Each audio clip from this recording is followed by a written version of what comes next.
morning. Today is Friday, September 12th, 2025. My name is Terry Morgan, and we are here to practice Wudang Qigong. I have not been here for a little bit. Well, I've been here, but not here.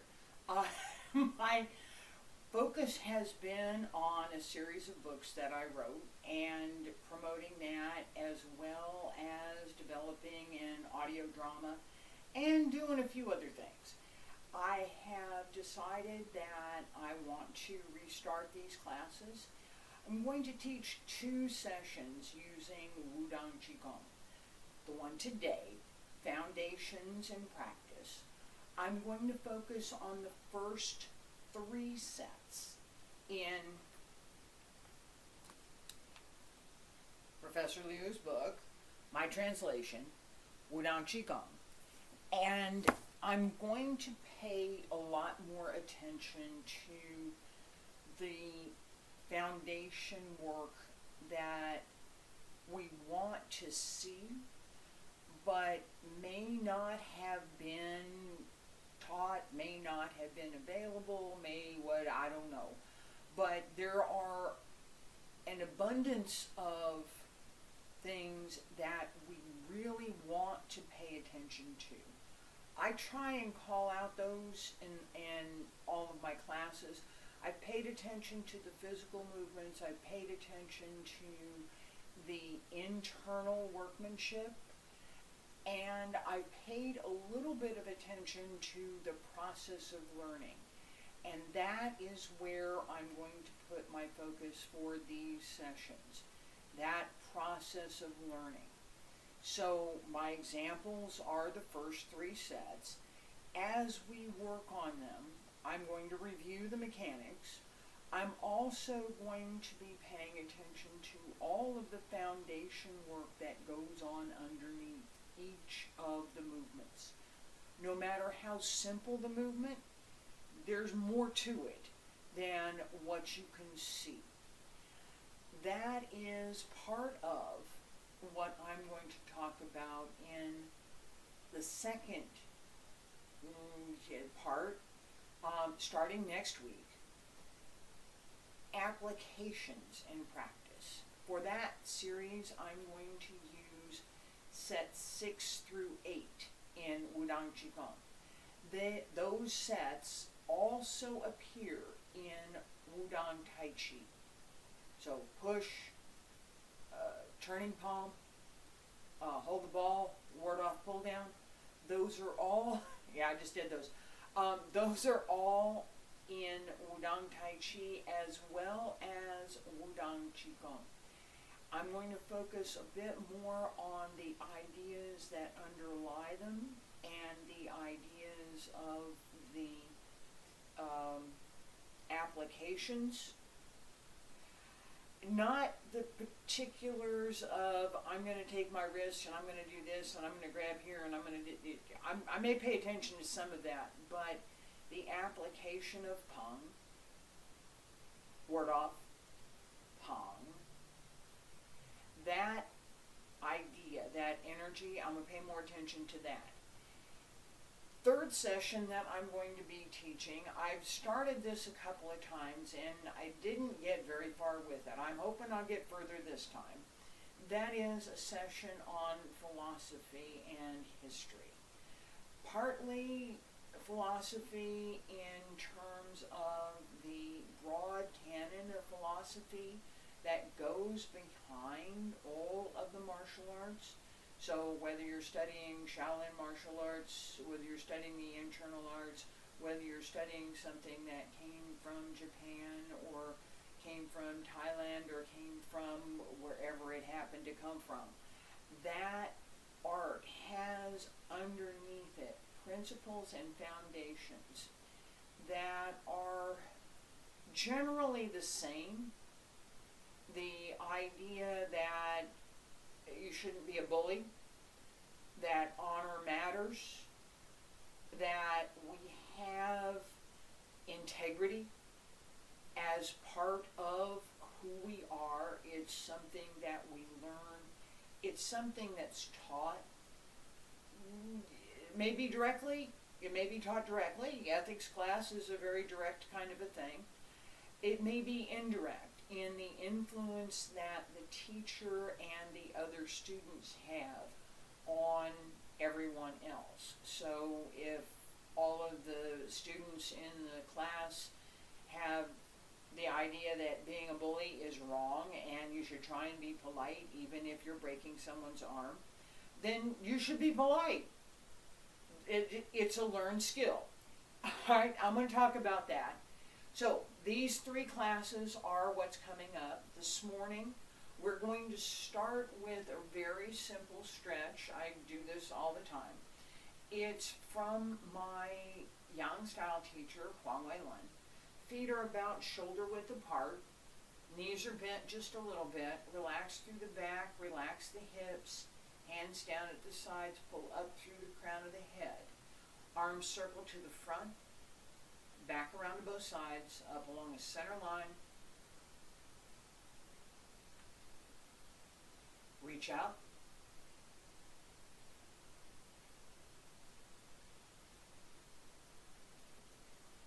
Roll up through the back. 2 more times. As you reach out, bend the knees, relax through the back, keep the neck and the shoulders relaxed, keep them down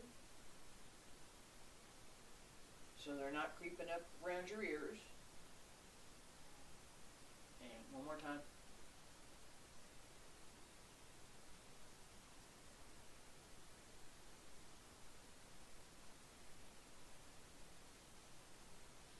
Reach up.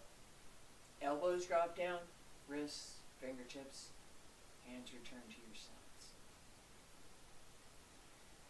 This is, and I pay attention to this partly because it's foundation. This is one of, not the very first, but it is one of the very first exercises that I learned and continually practiced over the years. It's about 40 now. I started in 84, 85. So yeah, it's about that. It does a number of things for loosening up the body and getting ready to practice. There's a whole series that goes with this, and I've documented part of it. I'll put more of it on this foundation feed. The placement of the body, feet about shoulder width apart, bend the knees just a little bit, not a lot. Do not try to sink down. We'll do that in a minute. All right, that placement and posture, just being able to stand there, is part of foundation work. If your feet are not well placed, if your body is not well balanced, if your posture is leaning forward, leaning back, off, I'm going to say, you will not be able to relax. Finding that posture, just being able to step into it. Okay, here I am. That's it. Being able to do that takes practice. It's simple. It really is simple. But being able to do it on demand takes practice. That part of foundation, where are my feet supposed to be? About shoulder width apart, right? Pull up through the arch of the foot, sink down through the heel, grip just a little bit with the toes. Knees are bent, shoulders are down, so actual pull down, push down through here, push here, pull down through the back. The head should be easy and relaxed, straight, not looking down, not looking up, and neither, right? Not forward, not back, right? Fingertips relaxed, hands at your sides, stretch your hands down, all the way down. All right, now, Ladies, right hand on the outside. Gentlemen, left hand on the outside. First set in Wudang Qigong from the lower Tantian to the middle Tantian and press down. Breathe in. And breathe out. Bend the knees, sink. And breathe in. Pull up through the back. Press down through the front. Again, breathe in. Each time, pay attention to your body, how your movements are coordinated with your breath, and how the breath circulates. 2 more. Breathe in. And breathe out. Last time. Breathe in. And separate. Down on both sides. Pull up through the crown of the head. Raise the heels slightly as you breathe out. Relax. Breathe in. And breathe out. All right. We're going to do this set again. Each time we practice this idea of what are the foundation elements, what am I paying attention to? So here, this breathe in, breathe out, breathe in, and breathe out. Not leaning. Nope. Mm-mm. Nope. Straight. How do you do that? Release the hip so that the body holds up and the legs can move from the hip, so that as you sink down, it's the legs turning, not the hip turning. This takes a little bit of practice to release the legs. We tend to hold on to them as we go down. There's a part of allowing the body to do what it will do naturally that we absolutely want to pay attention to. As we are doing this simple movement, breathe in, breathe out, right?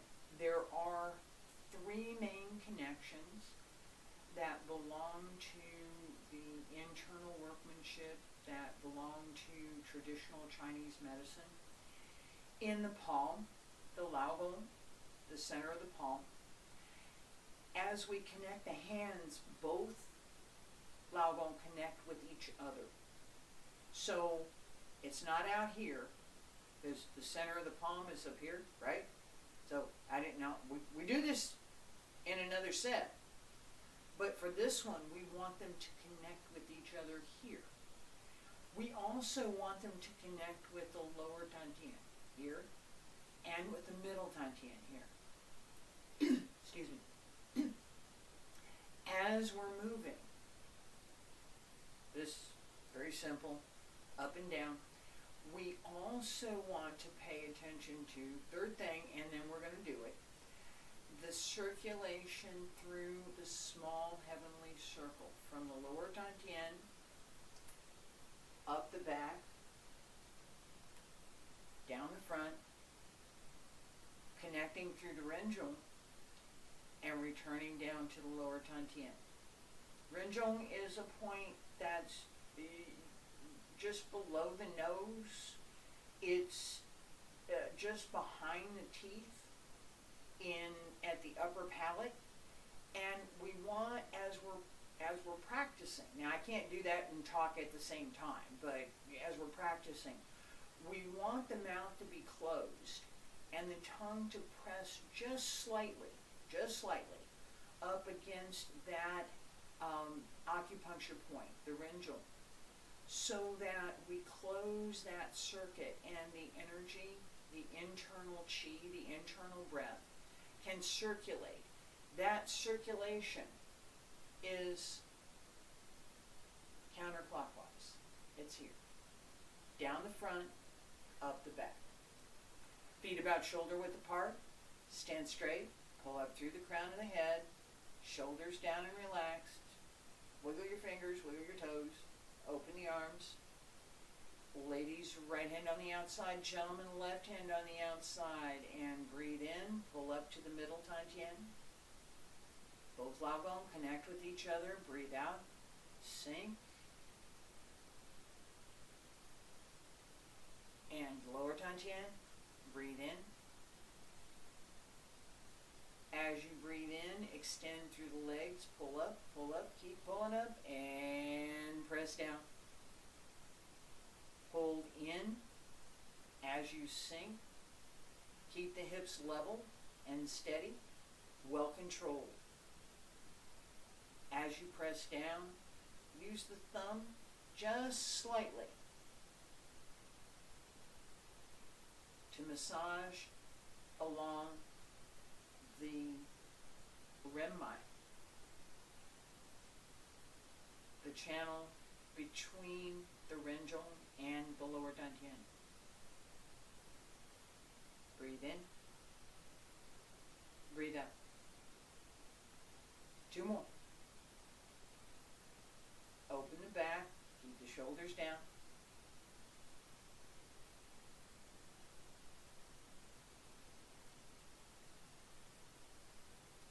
Breathe in and separate. Down along both sides. Pull up through the crown of the head. Raise the heels slightly. Lower. Stay there. Breathe in. And breathe out. This ending, and we're going to do a set of 3. And I'm not going to say anything, but we're going to do a set of 3. This ending, as we're finishing the separation here, press down along both sides. Both palms press down as if you're pressing on something so that you could press yourself up. And you literally want to think about that idea. Press down, raise the heels slightly, and lower the heels. This helps to circulate the chi up the back, and it gives us a closing. We're finished now. Stop, right? Circulate the chi and return to the lower Tantien. Also return through the heels and the Yongchuan in the ball of the foot into your root. More foundation, lots of things to pay attention to. This idea that there's only the physical movement. That if I learn to do this, that's it. I've learned everything. How we do the movement, what we bring into the movement, what we're paying attention to in the movement, all of those things matter.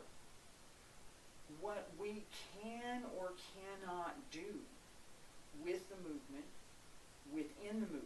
Okay, so with the movement, what can I do? Yeah, this one not too much externally. I can do quite a bit internally. That internal massage, it's quite nice actually. Once you have the skill to do it. It's not overnight. Now you know what it is and you can do this all of a sudden. It takes practice. Now you know what it is. Intellectually you understand. Now you can practice it. As you practice, you develop the skill. It's not something that you can immediately know. You have to develop it. That's the way it works. All right, so as we're practicing, we're paying attention to what we're doing, what we can do with the movement, and we're also paying attention to what we should do with the movement. That applies to a couple of things. First, it applies to how we're doing the movement. What should we do? Should I do this? No, I shouldn't. It's here. My shoulders stay down. They don't, that doesn't happen. Okay? That doesn't happen. It's here. Right? That, I should not do this. Okay. In applications, which I'm going to talk about more in another class, there's the idea that I might be doing something that would involve someone or something else. Push. There's an application for that, really. As I'm doing that, when is it appropriate for me to use it?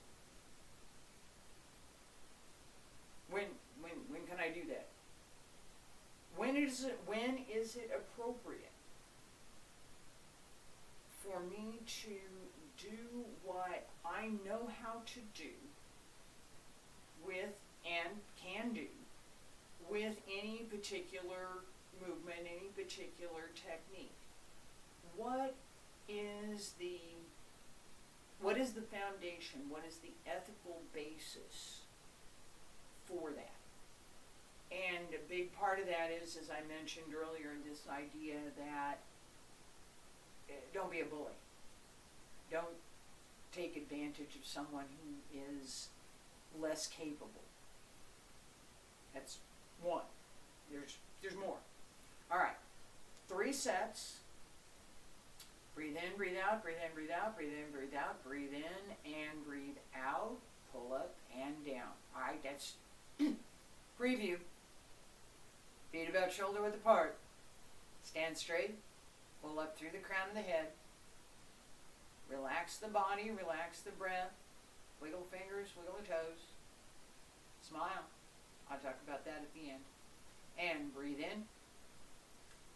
Ladies, your right hand on the outside. Gentlemen, left hand on the outside. Up to the middle Tian. And breathe out. Sink.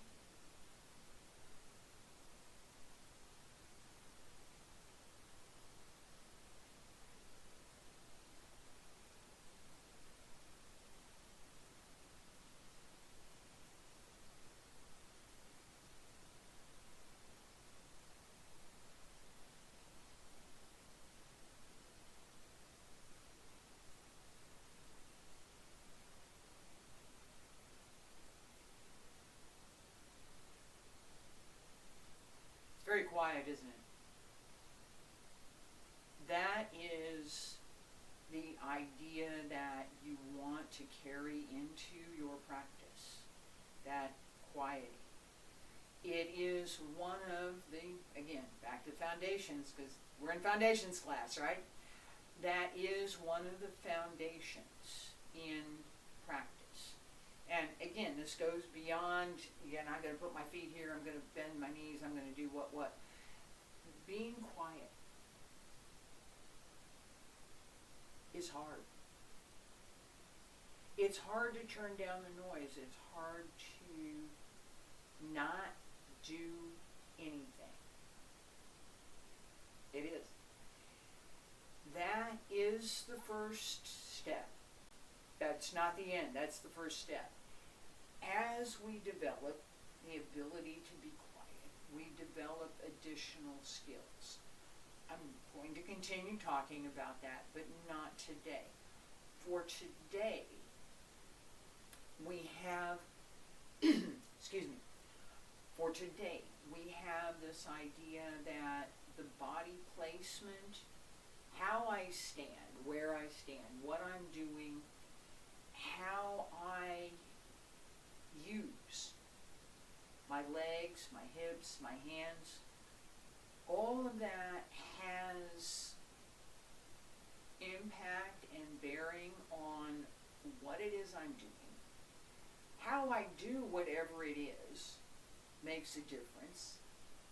How I'm placed, how my body is placed, the muscles that I'm using, all of that matters. But it's not everything.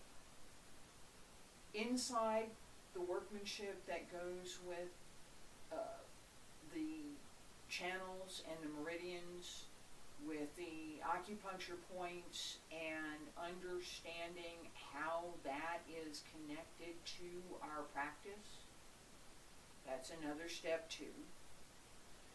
Being able to quiet the mind and quiet the body so that we can develop additional levels of perception, additional levels of practice, is one of the things, is one of the things that we want to be able to do. It is foundation for all of the things that come after. So, being quiet, being well placed, being centered, that part of workmanship, that part of Gong Fu is essential. I'm going to stop with that for today. I will be here tomorrow with that philosophy class I was talking about. And next week, Thursday and Friday. Thursday, foundations. Friday, applications. Saturday, philosophy. Thank you for being here. I appreciate it.